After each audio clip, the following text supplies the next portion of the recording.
Hey, t'as raté Raw cette semaine, t'inquiète, je suis Laure et je te récap ça sur Inside Story, alors n'hésite pas à t'abonner et à partager. Bon, on ne peut pas reprendre les récaps comme s'il ne s'était rien passé alors qu'on a eu Raw à Bruxelles. Et je dois dire merci à toute la Belgique et à tous ceux qui étaient présents sur place parce que vous avez foutu le feu et en plus vous avez traité John Cena de sale. Franchement, c'était magique. Bon, maintenant on peut reprendre avec le show du jour et donc côté match, on a commencé la soirée avec un affrontement entre les Usos et 8 Down Under. Et à l'image des 2 semaines précédentes, Austin Theory et Grayson Waller vont se faire éclater, ce qui va donner la victoire aux Usos et ce qui va faire intervenir une fois de plus Gunther. Alors Jimmy va se faire balayer tandis que Jay va essayer de choper le champion, mais fais gaffe mec, ça glisse un petit peu. Bref, Jimmy finit par revenir avec une chaise, ce qui fait fuir Gunther et donc les deux auront un match la semaine prochaine.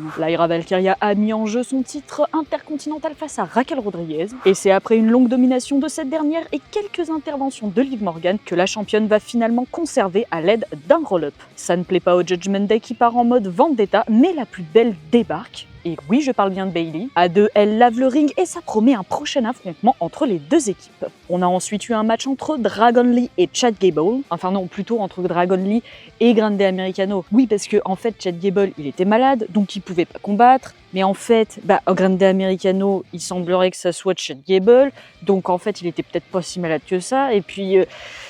Bref, en fait, ça a été Dragon Lee contre Chad Gable au final quand même. La rencontre se terminera sur un arrachage de masque, ce qui n'est pas très fair-play, et un ankle lock qui aura raison de Dragon Lee. Et dans le main event, Bron Breakker a mis en jeu son titre face à Penta qui va quand même pas mal se faire malmener durant le match. Alors au milieu de la rencontre, Dominic Mysterio et Carlito rejoignent le ringside, parce que oui, ils essayent toujours de recruter Penta dans le Judgment Day, donc vous vous doutez qu'ils ont fini par intervenir, mais ils se sont fait choper par l'arbitre, ce qui a mené à une disqualification. Et puis quitte à être tous sur le ring au même moment, autant se taper dessus. Donc Mysterio s'acharne sur le champion qui se fera exploser par un coup de chaise de Finn Balor. Ce dernier ne semble pas être très ravi de la tournure que prend les choses et il le sera encore moins lorsque Dominic donnera la chaise à Penta pour l'inciter à rejoindre le Judgment Day. Bon spoiler, ça n'a pas marché, Penta a attaqué Dominic et donc Finn Balor a roulé sur tout le monde. Donc comme vous avez pu le comprendre, c'était le bordel.